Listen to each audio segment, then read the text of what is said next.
Al-Imamu Ali ibn Abi Talib anasema na kutuhadharisha kuhusiana na kukaa na watu kama hawa mashari, kwa sababu ni sehemu ya watu wanaosababisha kuathirika na kuwa na mtu wa dhana mbaya.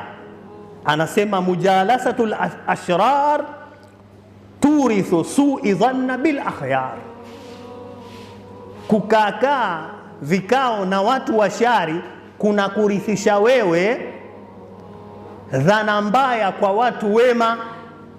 Mtu anaweza kuwa ni mwema sana, lakini kwa sababu kuna watu wana maradhi yao ya hasadi zao, wana matatizo yao ya anania, wana matatizo yao ya ujub, wana matatizo yao chungu mzima, hikidi, zile chuki zile. Kwa hiyo wao sasa lazima waseme maneno. Kwa hiyo wakishasema maneno wale lazima wakurithishe na wewe, kwa sababu ya kasrati julusi maa, kwa sababu umekaa nao sana. Ukishakuwa na tabia fulani, basi ujue dhana mbaya utakuwa nazo tu. Lakini ukikaa sana na watu wa shari, nao watakuambukiza ushari.